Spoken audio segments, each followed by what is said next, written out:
Então, assim, não importa se eu discordo de algumas condutas, se eu acho que ele... Vamos olhar o que o cara está fazendo de bom, de valioso, porque tem muito mais coisa valiosa. Estou citando o nome dele porque ele é o cara de destaque, né? Hoje, no magnetismo contemporâneo. Então, não importa se ele tem defeitos. Tem, como eu tenho, um monte, zilhões. Mas vamos contabilizar os acertos. Não é tanto assim, não. Você tem. Deixa eu fazer uma média que está sendo gravado, deixa eu fazer uma média. Nos bastidores da conversa, mas está sendo gravado, falar bem dele.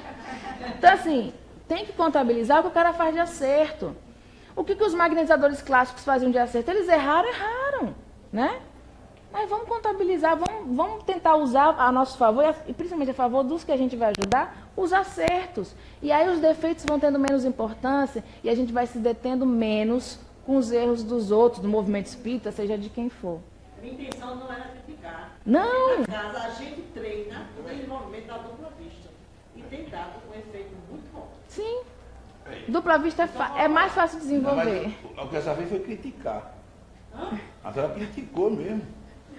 Não, mas é o olhar dela. Não, meu olhar. É? Acho que os espíritos estão confundindo as coisas. Criticar é criticar mesmo. Não, eu vou fazer uma crítica construtiva, bicho, não existe isso. Crítica é crítica. Não é criticar o teu criticar, quer dizer, você vai avaliar uma coisa que está acontecendo e dizer o que você acha. Segundo o seu olhar. A gente não está avaliando se é bom ou se é ruim, mas é um olhar seu que eu acho que você levantou e que tem que ser respeitado. É como o Jacó respondeu ontem, né? Faça o que você tem que fazer, só não pare aí. Tem que ir adiante. Com ele agora. Diga. Thomas de Natal. Diga, Thomas. Onde você coloca esse raciocínio o inconsciente? Porque o inconsciente, motivado pelas emoções negativas, ele executa depois da doença. E a doença se instala no perispírito. Então, o perispírito, ele é semimatéria. O perispírito, como semimatéria, de novo, você só trata sintoma. Também no perispírito. Mas, no fundo, o gatilho foi o evento negativo que programou o inconsciente a executar a doença. Por isso, você poderia tratamento de câncer. A oncologia é um fracasso. De fato, cura pouquíssimas pessoas. As pessoas que se curam, muitos voltam o câncer de novo, porque não tiram a causa do problema, porque foi um problema emocional, que desencadeou a doença. Eu me refiro às pessoas que mais curam o câncer no mundo. Eles todos, praticamente, tratam primeiro a mente da pessoa e vão encontrar o problema que causou a doença. Eu tive uma doença autoimune, levei-me praticamente a outro, perto. Mas eu sei hoje porque eu estava assim. Eu sei qual foi a causa do problema. E isso foi mental. Tá, mas aí qual é a sua dúvida para eu poder conseguir te responder? Eu queria saber, em relação ao perispírito, onde você coloca, então, o inconsciente nessa história? No tratamento da doença. Exatamente. Isso. Aí eu vou usar a sua expressão, inconsciente. Na verdade, inconsciente é um termo da psicologia, principalmente da psicanálise, né? Do Freud, trazido por Freud. E o que é o inconsciente? Na verdade, é o espírito. É o espírito. Você está usando um termo que não é do espiritismo, que é um termo da psicanálise, também adotado por outras linhas, mas principalmente de Freud. Trouxe a ideia de inconsciente. Tá? Na verdade, quando a gente estuda o espiritismo, porque assim, eu tenho 15 minutos para falar de várias coisas, mas eu tinha que ter falado também da parte da que até Jacó falou ontem, da psicologia espírita. E que o sonambulismo é um recurso fantástico para você estudar a alma humana, porque psicologia quer dizer, na verdade, estudo da alma. Só que isso se perdeu na prática da psicologia, mas por essência a psicologia é o estudo da alma.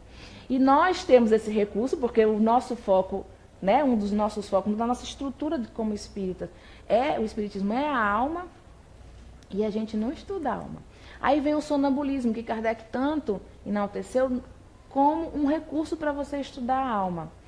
Então, sim, era para essa oficina, tivesse mais tempo, a gente falaria mais sobre o recurso para estudar a alma. Mas, en passant aqui, né, nesse caldeirão, eu falei que nós somos um complexo. E nós temos, quando eu pego magnetismo e espiritismo, eu trato de ser completo do espírito ao corpo físico. Tá? Então, A gente pode usar o magnetismo para trabalhar o psiquismo humano? Pode. E não precisa levar ao sonambulismo, porque nem todos são sonâmbulos, que é uma faculdade muito específica. Mas a gente tem feito na Aracaju, e a Dilson, não sei se ainda faz, mas quando eu saí de lá ainda estava fazendo, trabalhando com alguns casos específicos, colocando a pessoa em transe, como a gente faz com o sonâmbulo, coloca, doa, né, de maneira longitudinal. Estou fazendo assim porque a pessoa está deitada, tá, gente? E aí, a cabeça daqui e o pé está aqui. Aí você vai doando, claro, tudo no esquema da cabeça. E aí você coloca a pessoa em determinado transe. Quando você coloca um transe, você faz o quê? Você expande o perispírito. O perispírito, o nosso arcabouço psíquico está impresso ali. E aí, os nossos arquivos, né? Então, quando você expande o perispírito, você entra, na verdade, não no estado de inconsciência, mas, na verdade, o que é inconsciente para o Freud, para o Espiritismo, na verdade, é consciência. Porque quando você, como espírito, tem capacidade de olhar melhor para esses arquivos e você expande, porque, o perispírito está ligado à matéria, então, assim, quando você expande, você tem uma facilidade maior de acessar esses arquivos, ou seja, de ter uma consciência de você enquanto espírito, porque hoje a minha personalidade é Marcela, mas quando eu entro num estado de transe, onde eu expando meu perispírito, eu tenho a minha consciência de espírito, eu vou além da Marcela, eu vou na minha consciência verdadeiramente, que é a do espírito, tá? Não estou falando de regressão, mas quando a pessoa está naquele estado de, um estado de transe, pode ser leve, esses recursos eles vêm à tona, esses arquivos às vezes, porque é uma necessidade nossa, às vezes, colocar para fora. Quando é colocado de maneira saudável, a gente tem como trabalhar. Mas às vezes ele vem de uma maneira muito forçada, embotada, mas a caixinha de Pandora está explodindo, e aquilo precisa vir. Aí às vezes a pessoa se manifesta nas esquizofrenias, se manifesta nas psicoses de uma maneira geral, nas doenças autoimunes, porque o psiquismo ele precisa se libertar daquele lixo emocional, daquele lixo psíquico, porque aquele lixo está no perispírito. Por isso que o corpo, às vezes, aquilo somatiza de uma maneira dizendo assim, eu preciso me libertar. Às vezes a doença já vem direto do psiquismo direto para o comportamento humano, que é a expressão do psiquismo também, é o comportamento humano, né? Os delírios, né? As psicoses, de uma maneira já, o que caracteriza a psicose.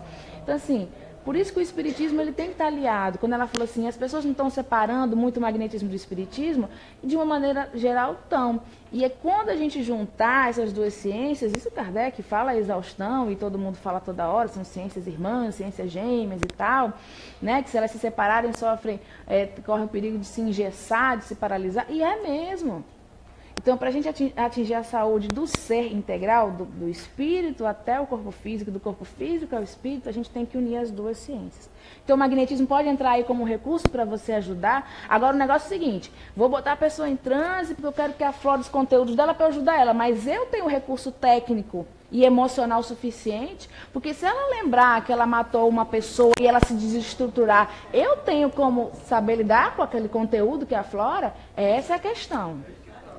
Mas o recurso a gente tem na mão, a gente ainda não tem a condição, inclusive técnica mesmo, de lidar com o conteúdo emocional que pode aflorar no estado de transe. Mas o recurso está aqui, ó. Respondi, Thomas? Respondi? Não, sou pré-psicóloga. Eu vou entrar na faculdade, então eu sou pré. Gente, eu sou otimista. A gente está falando muito de doença autoimune, quase como uma manifestação do organismo da pessoa. Agora, existe, por exemplo, no caso da minha família, a artrite é uma doença hereditária. E a família da minha mãe, todos têm, e quase todos morrem com deformações, principalmente na mão. Uhum. Eu sou o único que tenho e não tenho deformação por outros motivos. Mas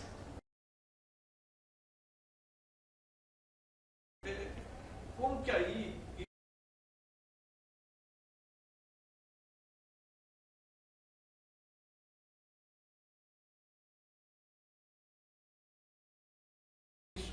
isso está impregnado no DNA? Como é que a coisa funciona? Quer dizer, a gente está falando muito de um tipo, uma culpa que gera essa doença autoimune. E no caso, como vem uma sequência, eu estou herdando a culpa da minha mãe, por exemplo, não é válido pela doutrina. É uma maldição familiar. Que uma maldição. Né? Como Jesus dizia na linguagem dele, gerações vão ser amaldiçadas. Como é que a gente consegue explicar isso? Tá. Então, como eu entendo isso? O que a doutrina fala? O que a família para a doutrina espírita? Quando a gente reencarna e forma uma família, o que somos nós enquanto família? Somos espíritos estranhos? Não. Somos espíritos que temos similitudes. Similitudes emocionais, afetivas, magnéticas, morais, né? Isso nos une. Então, assim, é raro uma família de espíritos absolutamente evoluídos, ou é raro uma família onde tem um elemento ou outro que destoa completamente. Ou seja, ele caiu ali de paraquedas, ele caiu ali porque ou ele tinha uma missão, ele para com aquela família, ou aquela família para com ele. Mas, de uma maneira geral, nós somos atraídos pelas nossas similitudes, de diversas ordens, similitudes de diversas ordens, tá? E isso pode, sim, porque o DNA é a expressão material da função do perispírito, que é gerenciar e formar todo o corpo. Dizer, inclusive, que predisposições, e aí eu vou falar de predisposições, a gente pode carregar como doença, tá? Que aí pode ser expiatória, pode ser probatória, que são coisas diferentes. E aí o que acontece? Mas são predisposições. Isso não quer dizer que necessariamente eu tenho, por exemplo, minha família morre do lado do pai de coração, mas do lado da mãe de câncer. Ah, então eu estou fadada a morrer ou de uma coisa ou de outra. Eu quero morrer de velhice. Já resolvi. Porque essa é a minha predisposição. Eu quero morrer de velhice. Gente, eu sou magnetizadora, não é possível que eu vá morrer como minha família, que morre e desencarna cedo, né? Eu quero viver assim, tipo Mesmer, né? De 80 para cima, tá? Então, como é que eu encaro essa de predisposição? Tem um livro que é simplório da doutrina, mas que eu tenho uma coisa ali que me marcou muito, que foi o Violetas na Janela. Onde a Patrícia, que é o personagem principal, ela tinha uma programação dentro da reencarnação como Patrícia, que ela ia desencarnar com tantos anos, que ela realmente desencarnou, de um aneurisma, de um problema cerebral, um aneurisma e tal, mas que ela ia ficar sofrendo e pererê, porque ela precisava terminar de espiar alguma coisa ali. Pronto. O que aconteceu com a vida dela? Ela nasceu em berço espírita, mas ela aproveitou tanto aqueles 19 anos que foi reorganizado o desencarne dela. Pela mudança, pelo aproveitamento que ela teve daqueles 19 anos como reencarnada. Então ela morreu sim do aneurisma, mas foi assim, dormiu, puf, quando acordou, estava no plano espiritual. Ela não sofreu, ela não foi para UTI, ela não ficou, a família não ficou sendo maltratada com aquela, né, com a filha doente e tal. Porque ela se reorganizou intimamente. E é a questão do espírito, né? Quando o espírito entende a necessidade que... Primeiro assim, eu tenho que entender que o outro, o espírito do outro, precisa ser organizado para que a saúde dele, ele mesmo consiga manter a saúde. Porque eu interfiro com o meu magnetismo, mas eu tenho que ajudar ele a manter a sua saúde, para que ele não volte a adoecer. E aí eu entro com os recursos que a doutrina me dá. Mas né? Como é que eu entendo? Eu cuidar da minha saúde. Porque quando eu entender que para cuidar da minha saúde eu tenho que também fazer minhas reprogramações mentais, usar os recursos a meu favor, eu fujo dessas predisposições. Tem tanta gente que nasce na família só tem obeso e a pessoa é magra. Mas ela é magra por quê? Porque ela fez escolhas diferentes de todo mundo. Né? Porque nós somos assim, nós somos fatalistas. Eu nasci numa família de pessoas cardiopatas, então já sei que eu vou morrer do coração. E fica mentalizando, ele vai morrer. Eu vou morrer do coração. Eu vou morrer. Sim, tá. E se você puder fazer alguma coisa para não morrer do coração? Ou morre do coração, em vez de morrer com 50, morre com 80. Tá entendendo? Então aqui, ó, é tudo aqui na cachola. É tudo as nossas escolhas que faz essa diferença. Te responde, hã? Você tem a chance de ter, mas mais Sim, porque, gente, olha, nossa composição perispiritual e física é fluídica. Não estou falando de densidades, é fluídica. O fluido, na sua qualidade, ele é neutro, está lá. Não foi eu que disse, não, está na codificação, tá? Quem é que dá qualidade ao fluido? O espírito. O exercício da minha vontade é que dá a qualidade ao fluido. Então, se eu quero que o meu perispírito tenha uma saúde que, infelizmente, a minha família geneticamente não tem demonstrado, eu posso fazer essa mudança. Mas eu tenho que querer, mas querer não é crença. Crença é diferente de exercício da vontade. Eu acredito, mas eu não estou convicto. Convicção é diferente de crença. Quando eu estou convicto... Eu vou ter que sair, que eu estou no debate lá. Vá, meu amor, você me abandonou. Inclusive, quando a gente sai daqui, quando eu esquecer, a gente vai passar lá do lado, tava já. Porque o lanche lá já acabou. Tá. Não, mas eu sei que vocês foram guardar nosso lanchinho. Entendeu? Como é teu nome? Marcos. Alguém tinha levantado. Era ela de. Só. Você falou em pesquisa a nível do sonambulismo. Até que ponto eu posso acreditar no sonâmbulo? Cada um tem a sua experiência, não é? Cada um tem a sua vivência. O sonâmbulo é capaz de dizer assim, não sei? Não é? Sim. Ou ele é capaz, ou ele está sempre como todo espírita, tem sempre resposta para tudo, não é aquilo que a gente ouve? Ou o sonâmbulo é igual? Até que ponto eu posso acreditar? O sonâmbulo é igual, mas também é diferente. Por quê? Ele é igual porque ele é um ser humano imperfeito como todos nós, inclusive como o magnetizador dele.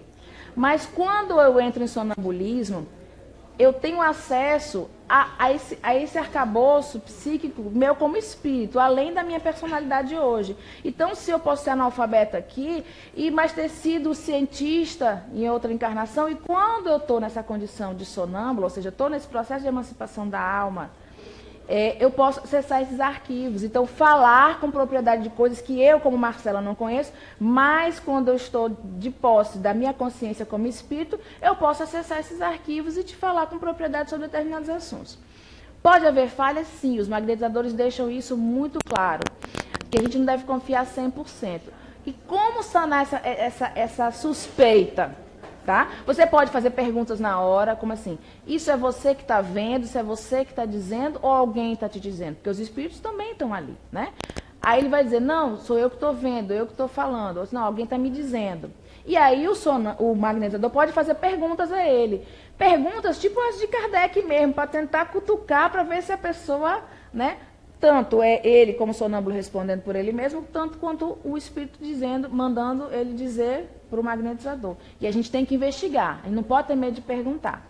E aí, como é que se sana qualquer dificuldade que tem nesse aspecto? A gente poder replicar esse método, ou com outros sonâmbulos dentro da própria casa, sem que um sonâmbulo saiba previamente, né?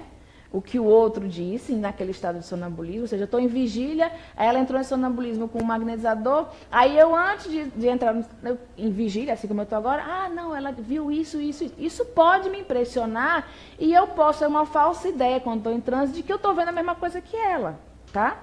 Além de usar os sonâmbulos da própria casa, a gente poder fazer essa corrente de troca de informações com sonâmbulos de outras casas, de outros lugares. Sonâmbulo mente? Hã? Sonâmbulo mente? Claro, eu não minto. Por que quando eu estou em sonambulismo eu não minto? Eu minto também. Agora, sim, é aquela mentira de que eu acredito, dentro da minha imperfeição, de que aquilo é possível acontecer. Por isso que a gente tem que perguntar e pesquisar além das paredes da minha casa. Gente, meu e-mail. É que eu não fiz slide. MS. Ó, MS de sapo, COLOCCI @gmail.com. Aí fica assim, MS Colosse com 2 Cs, né? Colosse com 2 Cs, @gmail, mscolosse@gmail.com. Gente, podem me perguntar, podem me explorar, podem me botar na parede. É bom que eu aprendo. Pode. Aula de Kardec. Obrigada pela paciência. Eu sei que vocês estavam aqui dois traveadinhos, são mais. Não estou à altura, mas. Não, foi pouco tempo. Estou implantando agora o magnetismo verdadeiramente lá. Sabe? E eu estou precisando a palavra sol, desde a fundação. Obrigada. Mas eu conheço